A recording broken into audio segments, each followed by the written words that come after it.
Hello and welcome to this lesson from Simple-ESL. Today we're looking at intensifiers in English. By the end of the lesson, students will be able to identify common intensifiers, which are used to emphasize adjectives and adverbs. By the end, you'll be able to express opinions using intensifiers in both speech and written English.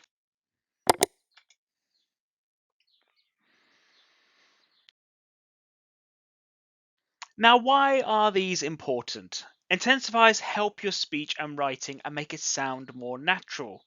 They're used to show strong emotions or opinions and are useful in storytelling, descriptions, or if you're having an argument, a heated debate. So the film was good versus the film was really good. Uh, I'm tired versus I am absolutely tired or exhausted. These are intensifiers and show extremes and are really good for showing emotions and opinions. Now, what are some common intensifiers that we can use? Here are some examples. Very, really, so, to, and quite. Now, we can say something is very... the weather. The weather is very cold. Um, that film was really good. Your clothes, they are so old. The weather, again, it's too hot. Uh, Food, that was quite spicy. We have some others that show really extreme and often are used with adjectives. So extreme adjectives: absolutely, completely, totally, utterly. She is absolutely amazing. She is completely crazy. She is totally cool. These are all uses of these adjectives that show extremes and are awesome, fantastic, brilliant. They are absolutely awesome and a great way of showing your feelings and emotions toward a thing, a person, or an opinion. So, how can we use this? We use before adjectives and adverbs. So, he is quite, and then the adjective or adverb, fast. We do not use with comparatives. So she is more beautiful. We would not say she is very more beautiful. That is incorrect. We would not use it that way. So we'd say she is more beautiful or she is very beautiful, not she is very more beautiful. And there are some that are more formal than others. Quite, rather.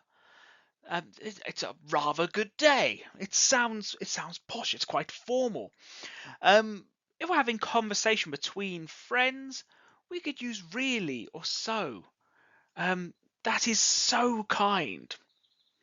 Now, it's important to remember, for example, using so, this shows surprise, um, but you can also use it to show access as well. So if you use too, you are too kind. It shows an access of something, something that there's lots of. You are too kind. For example, that's too expensive. That is so expensive, shocked. That is too expensive, excess. So I'd like to try this matching exercise. Can we match the sentence with the best description, the best meaning of the intensifier? So that's absolutely incredible. I would say this is total emphasis. It shows lots of emphasis. Absolutely. It's a strong thing. It's a strong adverb. So we're going to use absolutely incredible. She's quite nice. So it's positive. We would say it's moderately positive. She's quite nice. It's too loud in here. It's too loud. So this is a negative. So we would say more than necessary. It's negative. I'm really excited. I can't wait. I'm really excited. This is a strong emotion, and the test was very difficult. Let's say a high degree, but not extreme. Tests should be difficult. They should be hard. It's not an extreme, but it is to a high degree. So let's try rewriting these sentences and use intensifiers. I'll give you my example once we read the sentence. So the movie was good. We could say the movie was really good. It was quite good. Extremely good. She's angry. Oh, she's angry. What could we say? She's very angry. She's quite angry. She is extraordinarily angry. Extraordinarily is a great word to use.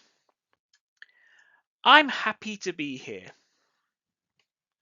I'm thinking we could put something in this gap here. I'm so happy to be here. Adding emphasis to happy. I'm so happy to be here. If you like a bit more practice with this, why not ask a partner these questions and respond using intensifiers? I'll ask you the question, how was your weekend? It was so much fun. How do you feel about exams? I'm really stressed. So ask these questions, maybe answer the questions as I read them to you. How was your weekend? How do you feel about exams? And something I'd like you to think about. What makes a good teacher? Use intensifiers and express your opinions. Is a good teacher always kind? How important is organization? Should a teacher be funny? A good teacher is extremely organized. A good teacher is quite kind. A bad teacher is not funny. A good teacher is funny.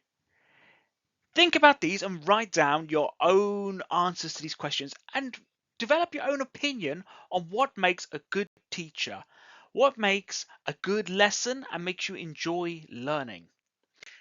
And what did we learn today? We learned what intensifiers are and how they add emotion and emphasis, when and how to use common intensifiers, and how to speak and write with more impact. Don't forget to do that exercise working on your opinions on what makes a good teacher, and use the QR code below to get more lessons and worksheets where you can practice this. The next steps would be using intensifiers when speaking about your experiences. Maybe try writing a short paragraph using at least 3 intensifiers. And of course, using the worksheets in the QR code below. But we have had a fantastic lesson, an absolutely fantastic lesson. It's been quite good, but I will see you in the next one. Have a wonderful day.